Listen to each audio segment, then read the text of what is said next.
నమస్కారం ఘంటారావానికి స్వాగతం. ముందుగా ప్రధాన అంశాలు. ఏకతాటిపై నిలిచి ఐక్యంగా పనిచేసిన ఫలితమే జూబ్లీహిల్స్ విజయం. కాంగ్రెస్ గెలుపును ఏ శక్తి ఆపలేదని నిరూపితమైందన్న సీఎం. బీఆర్ఎస్ ను వెంటాడుతున్న వరుస పరాజయాలు. మరోసారి కలిసిరాని సానుభూతి, సమన్వయ లోపంతో బీజేపీ పరాభవం.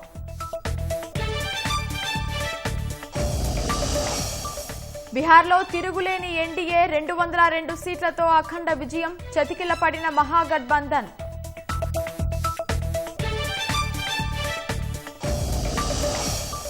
బిహార్లో ఓటమితో కాంగ్రెస్ నైరాశ్యంలో పడిందన్న మోదీ. త్వరలో హస్తం పార్టీలో చీలిక తప్పదని జోస్యం.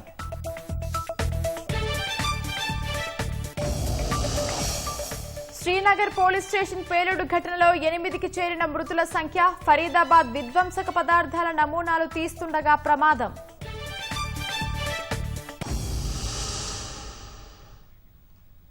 పీసీసీ నాయకత్వ స్థాయి నుంచి కార్యకర్త వరకు ప్రతి ఒక్కరూ ఏకతాటిపై నిలిచి ఐక్యంగా పనిచేస్తేనే జూబ్లీహిల్స్లో కాంగ్రెస్ పార్టీ గెలిచిందని సీఎం రేవంత్ రెడ్డి అన్నారు. గెలుపు హైదరాబాద్ నగర అభివృద్ధి పట్ల, ఇక్కడ పేదల సంక్షేమం పట్ల తమపై బాధ్యతను మరింత పెంచిందన్నారు. అటు జూబ్లీహిల్స్లో నియోజకవర్గ సమస్యల పరిష్కారానికి కృషి చేస్తానని ఎమ్మెల్యేగా గెలుపొందిన నవీన్ యాదవ్ తెలిపారు.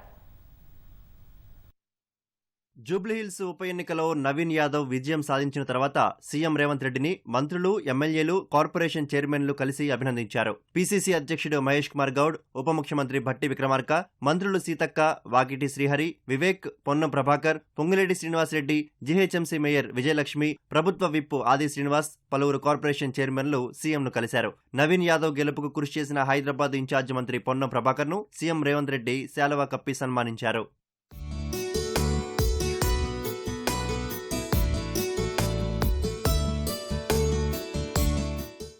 కాంగ్రెస్ పార్టీ అభ్యర్థి నవీన్ యాదవ్ ను అఖండ మెజారిటీతో గెలిపించిన నియోజకవర్గ ప్రజలకు ముఖ్యమంత్రి రేవంత్ రెడ్డి ప్రత్యేక కృతజ్ఞతలు తెలిపారు. పీసీసీ నాయకత్వ స్థాయి నుంచి కార్యకర్త స్థాయి వరకు ప్రతి ఒక్కరూ ఏకతాటిపై నిలిచి ఐక్యంగా పనిచేస్తే కాంగ్రెస్ పార్టీ గెలుపును ఏ శక్తి ఆపలేదని ఈ ఫలితాలు రుజువు చేశాయన్నారు. ఈ గెలుపు హైదరాబాద్ నగర అభివృద్ధి పట్ల, ఇక్కడి పేదల సంక్షేమం పట్ల తమపై బాధ్యతను మరింత పెంచిందన్నారు.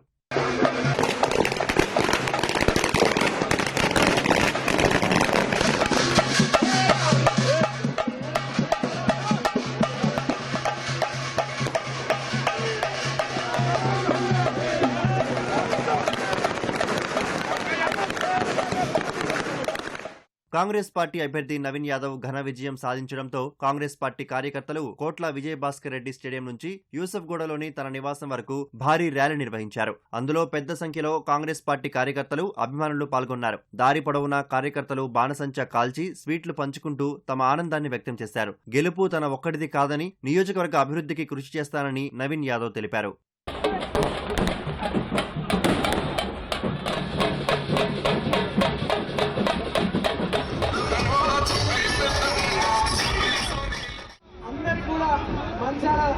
ధన్యవాదాలు తెలియజేస్తూ, మరి ఈ ప్రాంతం యొక్క కళ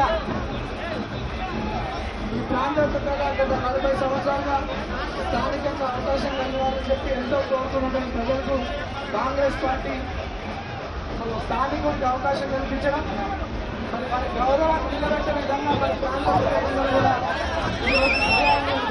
కాంగ్రెస్ పార్టీ ఖచ్చితంగా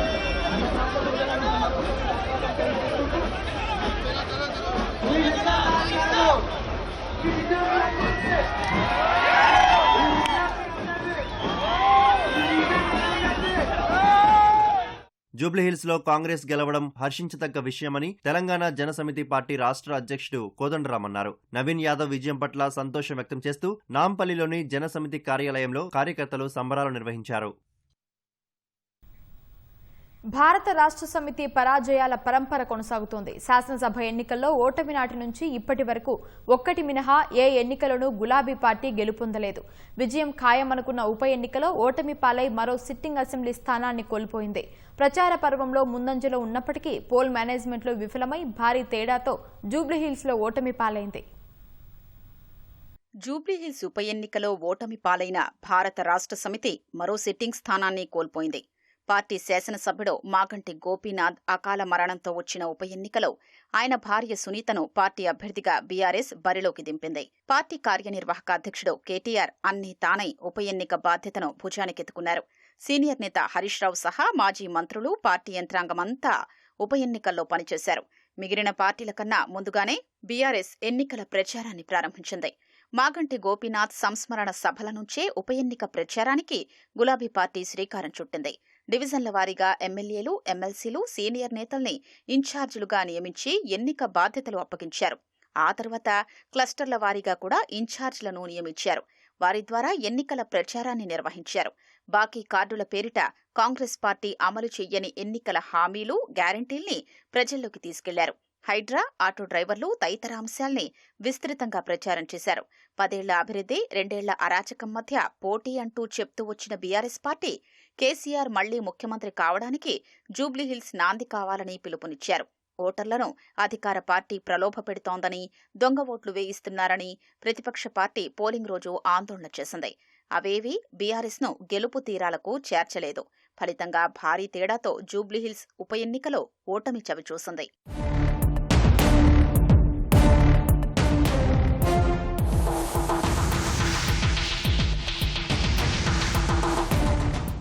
జూబ్లీహిల్స్లో విజయం ఖాయమన్న ధీమాతో గులాబీ పార్టీ కనిపించింది. సర్వేలో తమకు పూర్తి అనుకూలంగా ఉన్నాయని, విజయం ఖాయమన్న విశ్వాసంతో నేతలు కనిపించారు.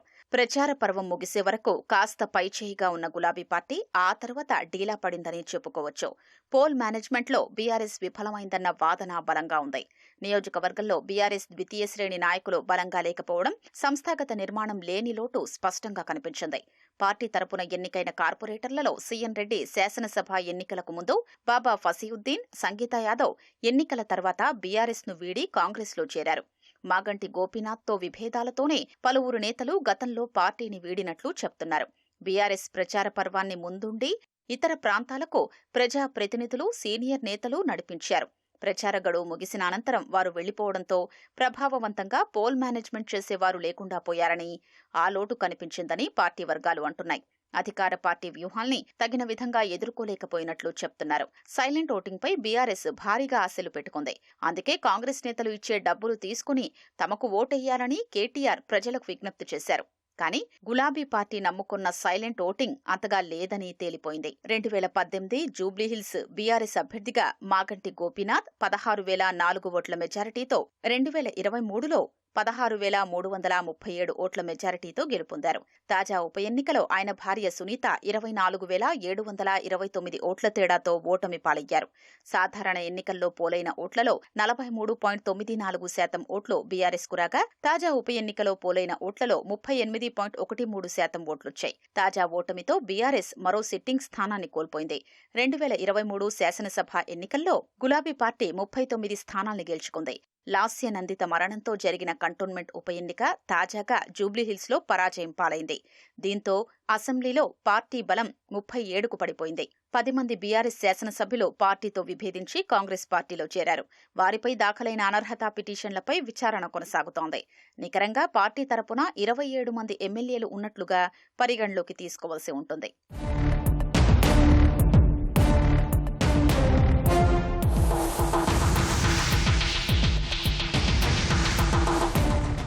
శాసనసభ ఎన్నికల అనంతరం బీఆర్ఎస్ పరాజయాల ఖాతాలో మరొకటి చేరింది. ఒక్క మహబూబ్నగర్ స్థానిక సంస్థల ఎమ్మెల్సీ ఎన్నికలో మాత్రమే గెలుపొందిన గులాబీ పార్టీ పట్టభద్రుల ఎమ్మెల్సీ ఎన్నిక, లోక్సభ ఎన్నికలు 2 ఉప ఎన్నికల్లోనూ ఓటమి చవిచూసింది. సిట్టింగ్ శాసనసభ్యుడు మరణిస్తే ఉప ఎన్నికలో కుటుంబ సభ్యులకు టిక్కెట్ ఇవ్వడం ద్వారా సానుభూతి కలిసొస్తుందన్న సెంటిమెంట్ బీఆర్ఎస్ కు పెద్దగా కలిసి రావడం లేదనే చెప్పుకోవచ్చు. నాగార్జునసాగర్లో నోముల నరసింహయ్య కుమారుడు నోముల భగత్ మాత్రమే ఈ తరహాలో గెలుపొందారు. దుబ్బాక, ఇటీవలి కంటోన్మెంట్, తాజాగా జూబ్లీహిల్స్లోనూ సానుభూతి కలసి రాలేదు. బీహార్ ఎన్నికల్లో విజయ దుందుభి మోగించిన కమలం పార్టీ జూబ్లీహిల్స్ ఉప ఎన్నికల్లో డిపాజిట్ కోల్పోయింది. దీంతో కాషాయ పార్టీలో తీవ్ర నిరాశ నెలకొంది. బీహార్ విజయంతో పొంగిపోవాలో, ఉప ఎన్నికల్లో ఘోర పరాభవంతో కుంగిపోవాలో అర్థం కాని సంకట స్థితిలో సంబరాలు జరుపుకుంది. నేతల మధ్య నివురుగప్పిన నిప్పులా ఉన్న విభేదాలు, సమన్వయ లోపంతో పాటు ప్రజలకు చేరువవ్వడంలో ప్రదర్శించిన అలసత్వమే ఈ ఫలితానికి కారణాలుగా కాషాయ శ్రేణులు చెబుతున్నాయి. ఉప ఎన్నిక ఫలితం ప్రభావం స్థానిక సంస్థల ఎన్నికల్లో పడే ప్రమాదం ఉందని వాపోతున్నాయి. రాష్ట్రంలో అధికార పార్టీకి తామే ప్రత్యామ్నాయమని చెప్తూ వస్తున్న కాషాయ పార్టీకి జూబ్లీహిల్స్ ఉప ఎన్నికల ఫలితాలతో గట్టి ఎదురు దెబ్బ తగిలింది. ఏకంగా డిపాజిట్ గల్లంతైంది. గత శాసనసభ ఎన్నికల్లో బీజేపీ అభ్యర్థి లంకల దీపక్ రెడ్డి 25,000కు పైగా ఓట్లు కైవసం చేసుకున్నారు. అప్పుడు డిపాజిట్ కోల్పోయి 3వ స్థానానికి పరిమితమయ్యారు. ఆ తర్వాత 5 నెలలకు జరిగిన లోక్సభ ఎన్నికల్లో సికింద్రాబాద్ పార్లమెంటు స్థానం నుంచి పోటీ చేసిన కిషన్ రెడ్డి జూబ్లీహిల్స్ నియోజకవర్గం నుంచి 64,000 ఓట్లు సాధించారు. ఈ లోక్సభ ఎన్నికల్లో బీజేపీ 8 ఎంపీ సీట్లను సొంతం చేసుకుంది. అధికార పార్టీతో సమానంగా సీట్లను సొంతం చేసుకుంది. లోక్సభ ఎన్నికల తర్వాత జరిగిన ఆదిలాబాద్, మెదక్, కరీంనగర్, నిజామాబాద్ ఉపాధ్యాయ, పట్టభద్రుల స్థానాలను కైవసం చేసుకుంది. అధికార పార్టీకి తామే ప్రత్యామ్నాయం అనే సంకేతాన్నిచ్చింది. మాగంటి గోపీనాథ్ మృతితో జూబ్లీహిల్స్ ఉప ఎన్నిక అనివార్యమైంది. ఈ ఎన్నికల్లో సత్తా చాటి 2028 అసెంబ్లీ ఎన్నికల్లో బీజేపీనే అధికారంలోకి వస్తుందనే బలమైన సంకేతాన్ని ఇవ్వాలని భావించింది. కానీ అందుకు అనుగుణంగా వ్యూహ రచన చేయడంలో విఫలమైంది. అందువల్లే ప్రతికూల ఫలితాలు ఎదురయ్యాయనే వాదన వినిపిస్తోంది.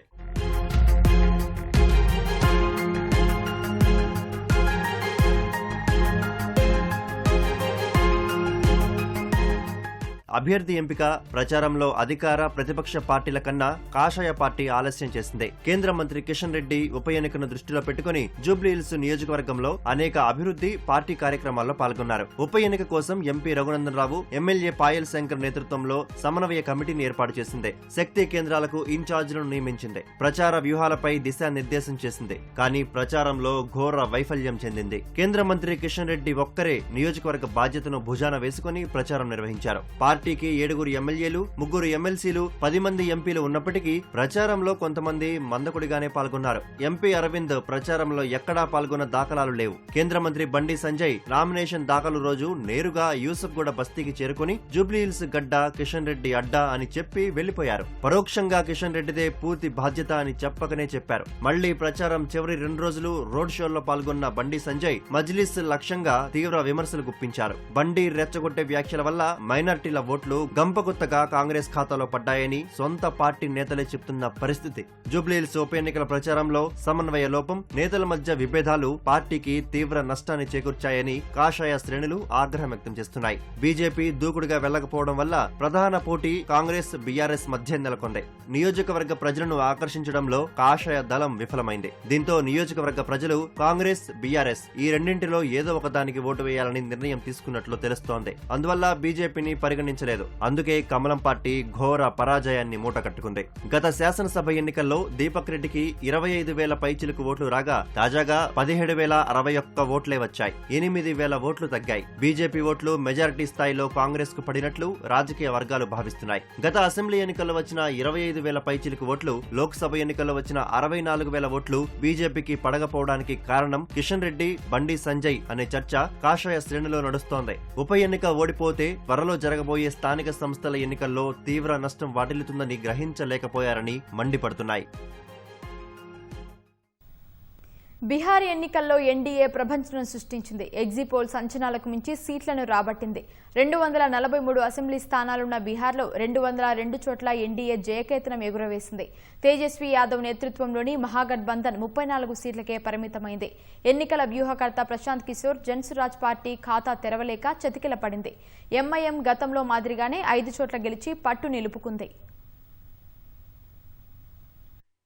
బీహార్ అసెంబ్లీ ఎన్నికల్లో ఎన్డీఏ జోరు కొనసాగింది. సమన్వయం, అభివృద్ధి హామీలు, మహిళలకు నగదు బదిలీ వంటి వాటితో అద్భుత ఫలితాలు రాబట్టింది. 243 స్థానాలున్న బీహార్ శాసనసభలో 202 చోట్ల ఎన్డీఏ జయభేరి మోగించింది. 2020 అసెంబ్లీ ఎన్నికలతో పోలిస్తే 80 సీట్లను అధికంగా సాధించింది. ఈ ఎన్నికల్లో ఎన్డీఏ కూటమిలోని బీజేపీ 89 సీట్లలో గెలిచి అతిపెద్ద పార్టీగా అవతరించింది. జేడీయూ 85 సీట్లలో విజయం సాధించింది. కేంద్ర మంత్రి చిరాగ్ పాస్వాన్ నేతృత్వంలోని ఎల్జే బీజేపీ రామ్విలాస్ 19 సీట్లలో జయకేతనం ఎగురవేసింది. హిందుస్థానీ అవాం మోర్చా 5 స్థానాల్లో విజయం సాధించగా రాష్ట్రీయ లోక్ మోర్చా 4 చోట్ల గెలుపొందింది. గత ఎన్నికల్లో 114 సీట్లతో గట్టి పోటీ ఇచ్చిన మహాగఠబంధన్ ఈసారి తేలిపోయింది. ఈ అసెంబ్లీ ఎన్నికల్లో కేవలం 34 సీట్లకే ప్రతిపక్ష కూటమి పరిమితమైంది. గత ఎన్నికలతో పోలిస్తే 80 సీట్లను మహాగఠబంధన్ కోల్పోయింది. మహాగఠబంధన్లో ఆర్జేడీ 25 సీట్లు సాధించగా కాంగ్రెస్ 6 స్థానాల్లో గెలుపొందింది. సిపిఐ ఎంఎల్ 2 చోట్ల గెలవగా సిపిఎం 1 స్థానంలో విజయం సాధించింది.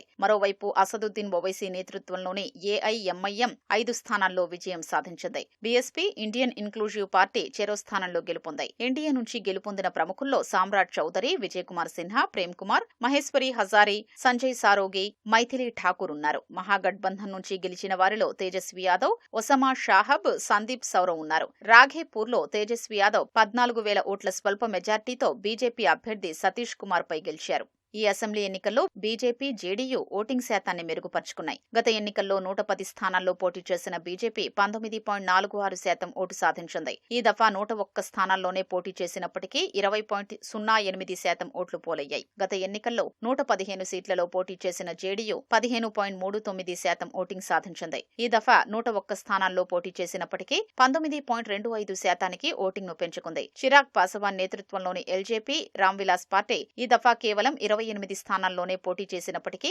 4.97% ఓట్లు సాధించింది. గత ఎన్నికల్లో 135 చోట్ల పోటీ చేసి 5.66% ఓట్లను సాధించింది. మరోవైపు మహాగఠబంధన్లోని ప్రధాన పార్టీ ఆర్జేడీ ఈసారి 141 సీట్లలో పోటీ చేసినప్పటికీ కేవలం 23% ఓట్లే సాధించింది. గత ఎన్నికలతో పోలిస్తే స్వల్పంగా ఓటింగ్ శాతాన్ని కోల్పోయింది. గత ఎన్నికల్లో 144 సీట్లలో పోటీ చేసిన ఆర్జేడీ 23.11% ఓటింగ్ ను రాబట్టింది. కాంగ్రెస్ ఓటింగ్ శాతం గత ఎన్నికలతో పోలిస్తే స్వల్పంగా తగ్గింది.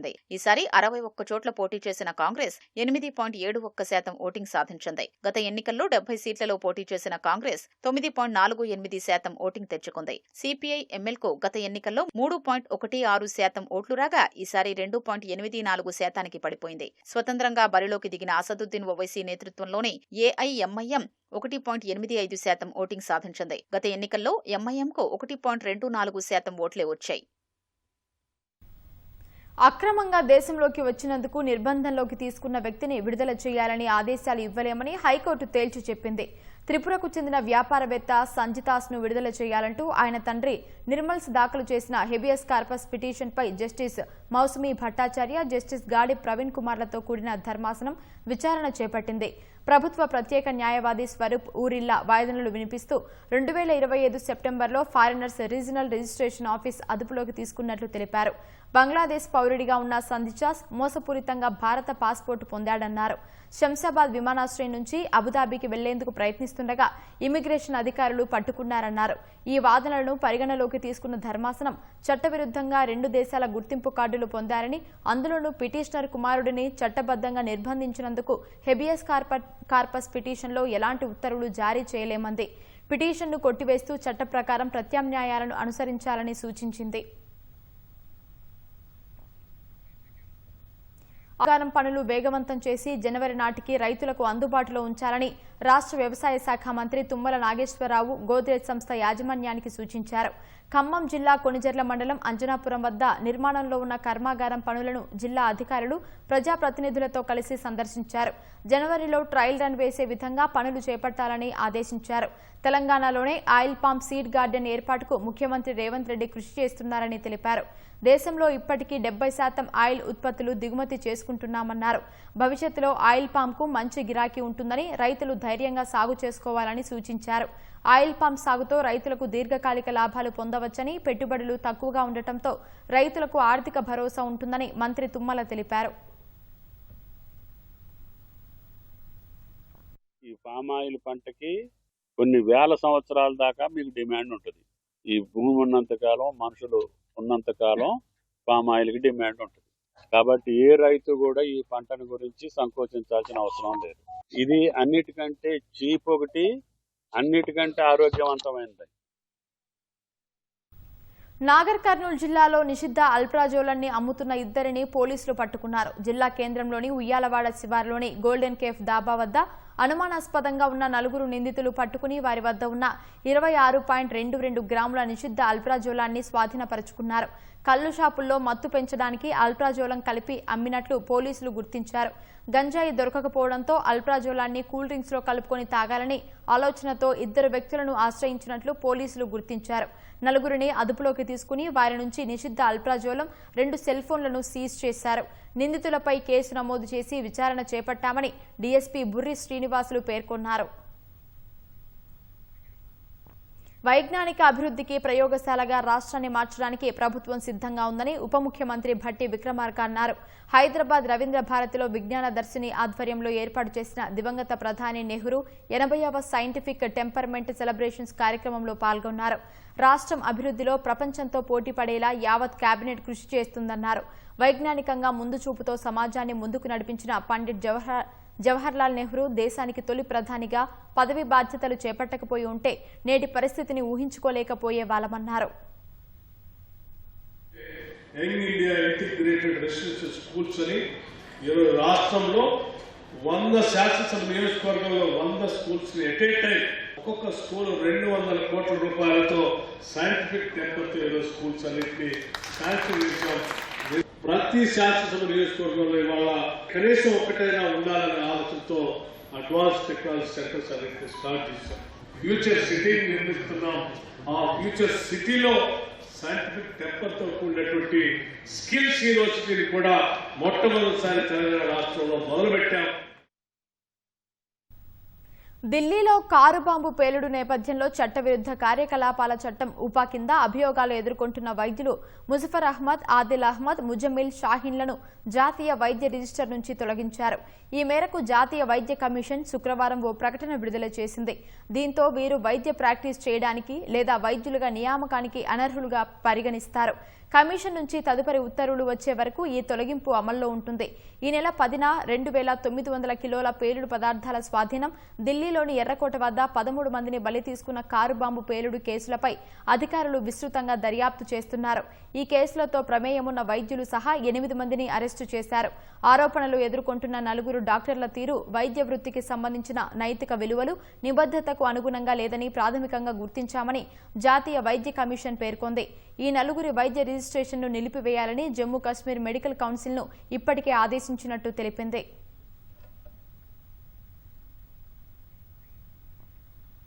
రాష్ట్ర వ్యాప్తంగా ఉన్న సబ్ రిజిస్ట్రార్ కార్యాలయాల్లో అవినీతి నిరోధక శాఖ అధికారులు సోదాలు నిర్వహించారు. మేడ్చల్ మల్కాజిగిరి జిల్లా రిజిస్ట్రార్ కార్యాలయంలో హైదరాబాద్ రేంజ్ ఏసీబీ డీఎస్పీ శ్రీధర్తో బృందం తనిఖీలు నిర్వహించారు. నల్గొండ జిల్లా మిర్యాలగూడ సబ్ రిజిస్టర్ కార్యాలయంలో ఏసీబీ అధికారులు ఆకస్మిక దాడులు నిర్వహించారు. అనధికారికంగా మహిళతో విధులు నిర్వహిస్తున్నట్లు గుర్తించిన అధికారులు 63,160 రూపాయల నగదును సీజ్ చేశారు. ఖమ్మం జిల్లా వైరా సబ్ రిజిస్టర్ కార్యాలయంలో అనిషా అధికారులు డాక్యుమెంటరీ రైటర్ల సెల్ ఫోన్లు స్వాధీనం చేసుకుని విచారణ చేపట్టారు. మంచిర్యాల జిల్లా సబ్ రిజిస్ట్రేషన్ కార్యాలయంలో ఏసీబీ దాడులు చేసి భూమి క్రయ విక్రయాల పత్రాలను పరిశీలించారు. ఎల్ఆర్ఎస్ లేకుండా రిజిస్ట్రేషన్ చేసిన భూముల వివరాలను సేకరించారు. వనపర్తి జిల్లా సబ్ రిజిస్ట్రార్ కార్యాలయంలో అక్రమంగా రిజిస్ట్రేషన్లు జరుగుతున్నాయని ఫిర్యాదులు అందడంతో రోజువారీగా జరిగిన రిజిస్ట్రేషన్లకు సంబంధించిన దస్త్రాలను పరిశీలించారు. సంగారెడ్డి జిల్లా జహీరాబాద్ సబ్ రిజిస్టర్ కార్యాలయంలో ఏసీబీ అధికారులు సోదాలు నిర్వహించారు. రిజిస్ట్రేషన్లతో సంబంధం లేని 10 మందిని గుర్తించిన అధికారులు వారి నుంచి నగదు స్వాధీనం చేసుకున్నారు.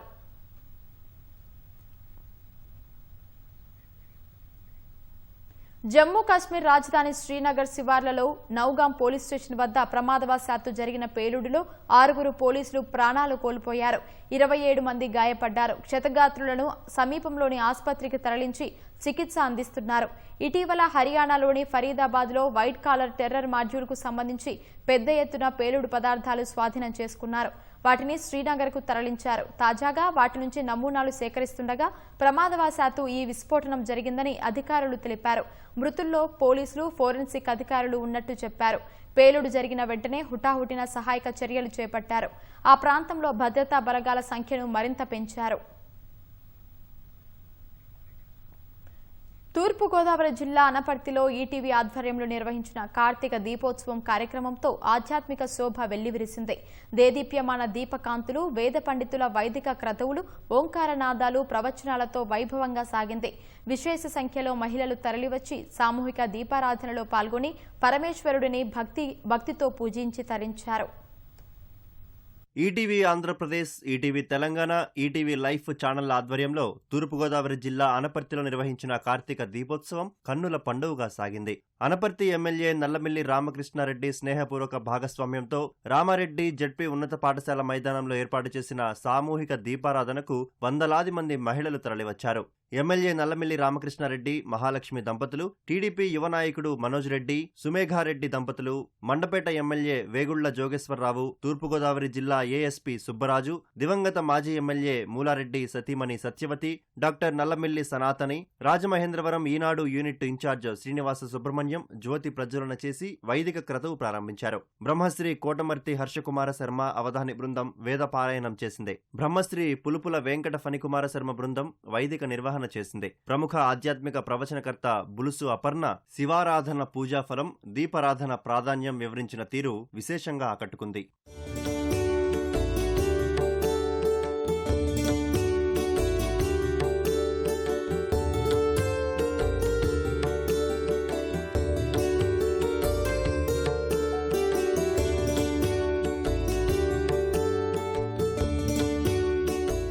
కార్తీక దీపోత్సవానికి సహకారం అందించిన పలు వ్యాపార, వాణిజ్య సంస్థల ప్రతినిధులకు MLA Nallamilli Ramakrishna Reddy, RUDA chairman Boddu Venkataramana Chowdary, TDP యువ నాయకుడు మనోజ్ రెడ్డి జ్ఞాపికలు అందించారు. తూర్పుగోదావరి జిల్లా రైస్ మిల్లర్స్ అసోసియేషన్ అధ్యక్షుడు, నెక్ జిల్లా chairman Padala Subba Reddy, Ramadevi multi speciality ఆసుపత్రి అధినేత్రి డాక్టర్ రమాదేవి, ఆదిత్య బిర్లా గ్రాసిం పరిశ్రమ ప్రతినిధి శ్రీనివాస నటరాజన్, అనపర్తి ప్రాంత కోళ్ల రైతుల సంక్షేమ సంఘం, నల్లమిల్లి మైసూరారెడ్డి కళా పరిషత్, ఆదిత్య యూనివర్సిటీ, ఆదిత్య విద్యా సంస్థలు, పూజా నువ్వుల నూనె, Ammireddy oils, Swathi promoters private limited సహకరించాయి. అనపర్తిలో కార్తీక దీపోత్సవం నిర్వహించడంపై ఎమ్మెల్యే నల్లమిల్లి రామకృష్ణారెడ్డి సంతోషం వ్యక్తం చేశారు.